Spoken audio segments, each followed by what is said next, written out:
নমস্কার দর্শক বন্ধুরা। আগামী 3 মার্চ ঘটতে চলেছে বছরের প্রথম এবং অত্যন্ত প্রভাবশালী একটি চন্দ্রগ্রহণ। শাস্ত্রমতে এই সময় মহাজাগতিক শক্তির এক বিশাল পরিবর্তন ঘটে।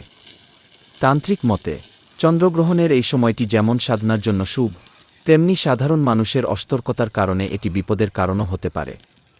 কি করবেন, কি ভোজন বা আহার নিষেধ? গ্রহণের সময় বায়ুমণ্ডলে ক্ষতিকর রশ্মি বেশি থাকে, তাই রান্না করা খাবার বা জল পান করা শাস্ত্রমতে অশুভ। তবে বৃদ্ধ, শিশু ও রোগীদের জন্য ছাড় আছে। খাবারের পাত্রে তুলসী পাতা দিয়ে রাখার পরামর্শ দিন। ধারালো বস্তুর ব্যবহার, বিশেষ করে গর্ভবতী মহিলাদের জন্য এটি অত্যন্ত গুরুত্বপূর্ণ। এই সময় ছুরি, কাঁচি বা সূচ ব্যবহার করলে গর্ভস্থ সন্তানের উপর তার কুপ্রভাব পড়তে পারে বলে লোকবিশ্বাস ও তান্ত্রিক মত রয়েছে। নিদ্রা বর্জন, গ্রহণের পূর্ণ সময়ে ঘুমানো উচিত নয়।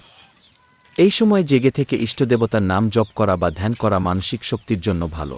শুভ কাজ বা যাত্রা বিরতি, কোনো নতুন ব্যবসা শুরু বা দূরের যাত্রা এই সময়ে এড়িয়ে চলাই মঙ্গল।